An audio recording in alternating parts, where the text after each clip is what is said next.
মৰমৰ ছাত্ৰ-ছাত্ৰীসকল capsule coaching centre YouTube চেনেললৈ আপোনালোকক আজি পুনৰবাৰ স্বাগতম। আজি আপোনালোকৰ বাবে অষ্টম শ্ৰেণীৰ অসমীয়াৰ লেচন 13ৰ হোমী জাহাংগীৰ ভাবা নামৰ পাঠটোৰ সকলো পাঠভিত্তিক প্ৰশ্ন উত্তৰ লগতে পৰীক্ষাত আহিবলগীয়া গুৰুত্বপূৰ্ণ প্ৰশ্ন উত্তৰসমূহ অতি সহজ আৰু চুটিকৈ আনিছোঁ। তো ছাত্ৰ-ছাত্ৰীসকল তোমালোকে ভিডিঅ'টো স্কিপ নকৰাকৈ লাষ্টলৈকে চাই থাকিবা আৰু যদি মোৰ চেনেলটোত নতুন আহি থাকে তেনেহ'লে ছাবস্ক্ৰাইব কৰিবলৈ নাপাহৰিবা। তো পাঠভিত্তিক ক্ৰিয়াকলাপত 1 নম্বৰত কি কৈছে পাঠটো পঢ়ি প্ৰশ্নবোৰৰ চমু উত্তৰ দিয়া। ইয়াৰ ক নম্বৰ প্ৰশ্নত কি কৈছে টোপনিত পাতল ল'ৰাজনৰ নাম কি? তো ইয়াৰ উত্তৰত তোমালোকে লিখিবা। তো উত্তৰত তোমালোকে লিখিবা টোপনি পাতল ল'ৰাজনৰ নাম হোমী জাহাংগীৰ ভাবা। তো পাঠটোৰ যিটো নাম এই নামটোৰে হ'ল ইয়াৰ উত্তৰ হোমী জাহাংগীৰ ভাবা। তাৰপিছত কোৱেশ্চন খত কি কৈছে ল'ৰাজনৰ টোপনি পাতল হোৱাৰ কাৰণ কি আছিল? তো উত্তৰত তোমালোকে লিখিবা ল'ৰাজনৰ টোপনি পাতল হোৱাৰ কাৰণ আছিল ল'ৰাজন অতিশয় তীক্ষ্ণ বুদ্ধিৰ আছিল আৰু সেইবাবে তেওঁৰ মস্তিষ্কত অনবৰতে চিন্তা শক্তিৰ প্ৰবাহ বৈ থাকিছিল। তাৰপিছত কোৱেশ্চন গত কি কৈছে চিকিৎসকক দেখুৱাই অনাৰ পাছত মাক দেউতাকে ল'ৰাজনৰ বাবে কেনে ব্যৱস্থা ল'লে? তো ইয়াৰ উত্তৰত তোমালোকে লিখিবা চিকিৎসকক দেখুৱাই অনাৰ পিছত মাক দেউতাকে ল'ৰাজনৰ মনোযোগ বিজ্ঞানৰ প্ৰতি আকৰ্ষিত কৰিবলৈ চেষ্টা কৰিলে।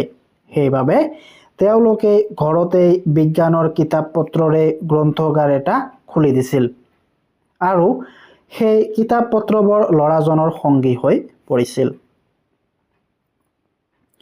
তাৰপিছত কোৱেশ্চন ঘত কি কৈছে হোমী জাহাংগীৰ ভাৱাৰ কি বিষয়ত ৰুচি আছিল বা ৰাপ আছিল বা ভাল পাইছিল? তো ইয়াৰ উত্তৰত তোমালোকে লিখিবা হোমী জাহাংগীৰ ভাৱাৰ ভৌতিক শাস্ত্ৰ গণিত শাস্ত্ৰৰ লগতে সংগীত আৰু চিত্ৰকলাৰ বিষয়ত ৰুচি আছিল।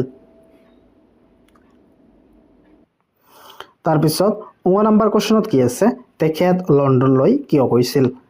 তো ইয়াৰ উত্তৰত তোমালোকে লিখিবা তেখেত লণ্ডনলৈ ইঞ্জিনিয়াৰিং পঢ়িবলৈ গৈছিল। ইয়াত তেখেত মানে হৈছে হোমী জাহাংগীৰ ভাবা। কোৱেশ্চনছত কি কৈছে দৰাবাজি টাটা ট্ৰাষ্টৰ সহায়ত তেখেতে কি অনুষ্ঠান প্ৰতিষ্ঠা কৰে? তো ইয়াৰ উত্তৰত তোমালোকে লিখিবা দৰাবাজি টাটা ট্ৰাষ্টৰ সহায়ত তেখেতে Tata institute of fundamental research প্ৰতিষ্ঠা কৰে। ইয়াত তেখেত হৈছে হোমী জাহাংগীৰ ভাবা। হোমী জাহাংগীৰ ভাবাই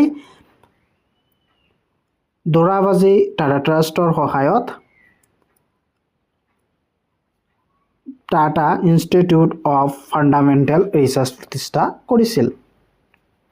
তাৰপিছত কোৱেশ্চনছত কি কৈছে স্বাধীনতাৰ পাছত তেখেতে কি আয়োগৰ মুৰব্বী হিচাপে নিযুক্ত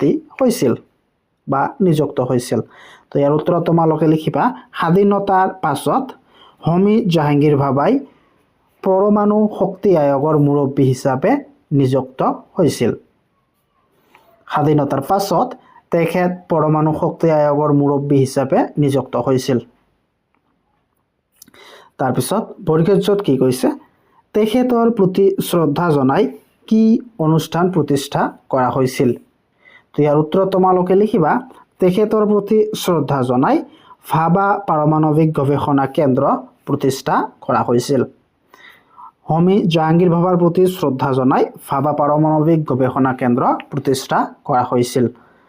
তাৰপিছত 2 নম্বৰত কি কৈছে লাহে লাহে কিতাপবোৰ ল'ৰাজনৰ সংগী হৈ পৰিল। ইয়াত ল'ৰাজন বুলি কাৰ কথা কোৱা হৈছে?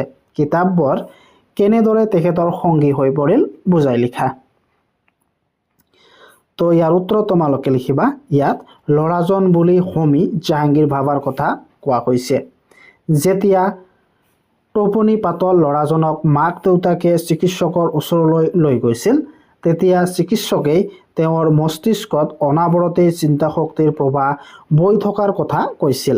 এই কথা শুনি ল'ৰাজনৰ মাক দেউতাকে তেওঁক বিজ্ঞানৰ প্ৰতি আকৰ্ষিত কৰিবলৈ সিদ্ধান্ত ল'লে আৰু সেই অনুসৰি ঘৰতেই বিজ্ঞানৰ কিতাপ পত্ৰবোৰৰ দ্বাৰা এটা গ্ৰন্থাগাৰ সদৃশ সাজি দিলে। লাহে লাহে ল'ৰাজনে এই কিতাপবোৰ পঢ়ি ভাল পোৱা হ'ল আৰু কিতাপৰ মাজতেই সময় কটাব ল'লে। এনেদৰেই কিতাপবোৰ তেখেতৰ সংগী হৈ পৰিল।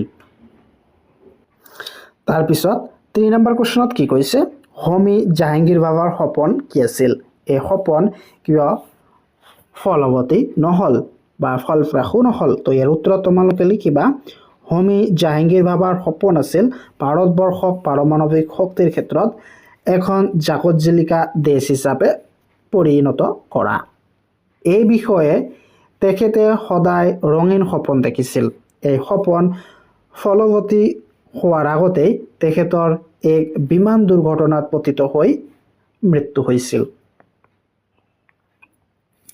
তাৰপিছত 4 নম্বৰ কুৱেশ্যনত কি কৈছে, হোমী জাহাংগীৰ বাবাই ভাৰতবৰ্ষক ভাল পাইছিল। এই কথা পাঠত কেনেদৰে প্ৰতিফলিত হৈছে লিখা। তো তোমালোকৰ বাবে অতি সহজভাৱে উত্তৰটো লৈ আনিছোঁ। তো উত্তৰত তোমালোকে লিখিবা, হোমী জাহাংগীৰ বাবাই বিদেশত থাকিয়েই দিন কটোৱাৰ সুন্দৰ সুযোগ পাইছিল যদিও সেই সুযোগ গ্ৰহণ নকৰি তেখেত ভাৰতবৰ্ষলৈ ঘূৰি আহে। নিজৰ দেশৰ প্ৰতি থকা কৰ্তব্য আৰু দায়িত্বৰ বাবেই ভাৰতবৰ্ষক পাৰমাণৱিক শক্তিৰ ক্ষেত্ৰত এখন জাকত জিলিকা দেশ হিচাপে গঢ়ি তুলিবলৈ তেখেত অহৰহ ৰঙীন সপোন দেখিছিল।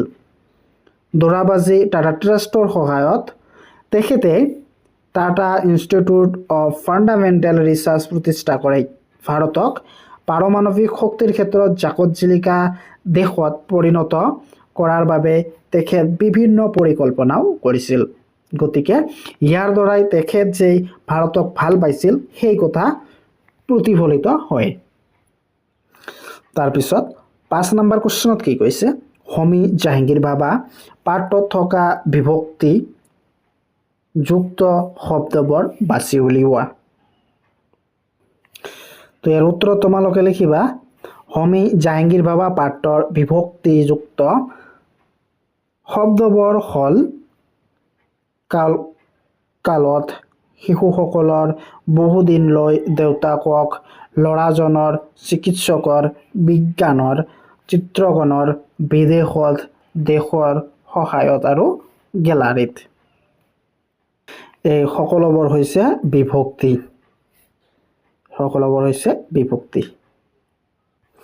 তাৰপিছত 6 নম্বৰত কি কৈছে, নিম্নলিখিত শব্দকেইটাৰ পৰা বিভক্তি বাছি উলিওৱাই সেইবোৰ কি কাৰকত ব্যৱহাৰ হৈছে লিখা। যেনেদৰে ইয়াতে আছে তেখেত, এইটোৰ বিভক্তি আৰু কি কাৰকত ব্যৱহাৰ হৈছে এইবিলাক তোমালোকক দি আছোঁ।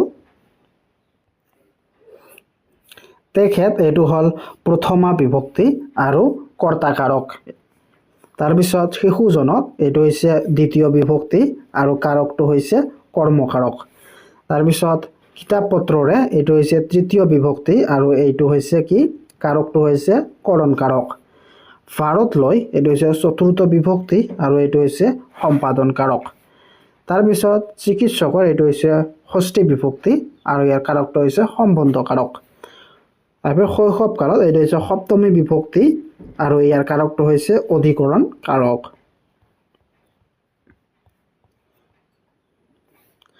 তাৰপিছত 7 নম্বৰত কি কৈছে, তলৰ বাক্যবোৰৰ আঁচ টনা পদবিলাক বিভক্তি নিৰ্ণয় কৰা আৰু কাৰকৰ নাম লিখা।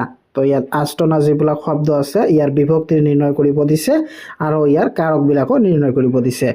তো ইয়াত ডুবিলত ইয়াৰ বিভক্তিটো হৈছে সপ্তমী বিভক্তি আৰু কাৰকটো হৈছে অধিকৰণ কাৰক।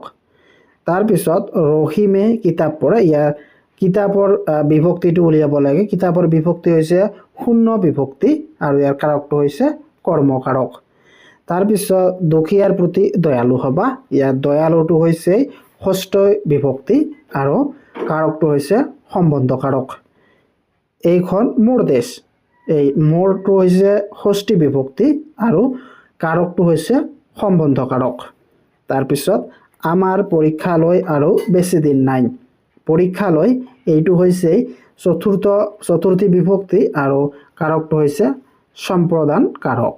তাৰপিছত যতৰেৰে সূতা কাটিব পাৰি, ইয়াত যতৰেৰে এইটো হৈছে তৃতীয় বিভক্তি আৰু কাৰকটো হৈছে কৰণ কাৰক। তাৰপিছত শিক্ষাগুৰুক ভক্তি কৰিব লাগে, ইয়াত শিক্ষাগুৰু হৈছে দ্বিতীয় বিভক্তি আৰু কাৰকটো হৈছে কৰ্মকাৰক। তাৰপিছত ডাৱৰীয়া বতৰ হিমালয় পৰ্বত নেদেখি, এইটো হৈছে বিভক্তিটো শূন্য বিভক্তি আৰু কাৰকটো হৈছে কৰ্মকাৰক। তাৰপিছত কোনো মানুহক হিংসা নকৰিবা, এইটো হৈছে দ্বিতীয় বিভক্তি আৰু কাৰকটো হৈছে কৰ্মকাৰক। তাৰপিছত 8 নম্বৰত দিয়া আছে খালী ঠাই পূৰ কৰা। আস্তনা শব্দকেইটাৰ বিপৰীত অৰ্থ বুজোৱা শব্দ লিখা। তো ইয়াত আস্তনা শব্দটোৰ বিপৰীত শব্দ লিখিব দিছে। তো ইয়াত তোমালোকৰ পৰীক্ষাত আস্তনা নাথাকিব পাৰে। তো এইফালে যিটো শব্দ দিয়া আছে তাৰ বিপৰীত শব্দটো লিখিব লাগিব তোমালোকক। তো কত কি দিছে? সফল মাতৃ। তো ইয়াৰ বিপৰীতটো হ'ব বিফল মাতৃ। তাৰপিছত খ তীক্ষ্ণ বুদ্ধি। তো ইয়াৰ তীক্ষ্ণৰ বিপৰীতটো হৈছে ফটা, ফটা বুদ্ধি। গত দিছে কোনো বিসংগতি, ইয়াৰ বিপৰীতটো হ'ব কোনো সংগতি।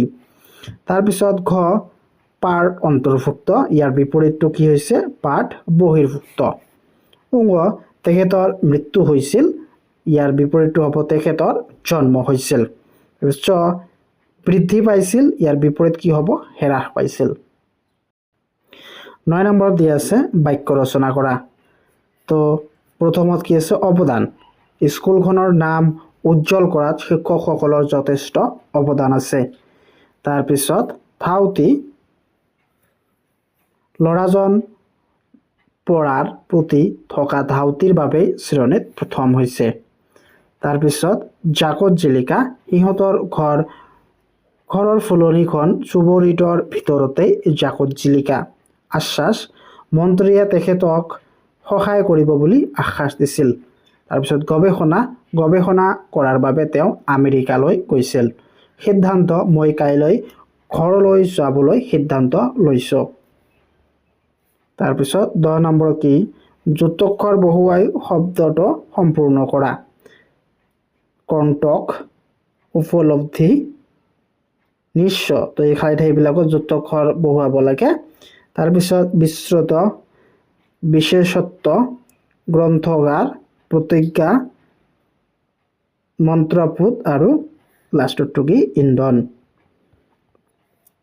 তাৰপিছত 11 নম্বৰ দি আছে তলৰ শব্দবোৰৰ প্ৰতিশব্দ লিখা।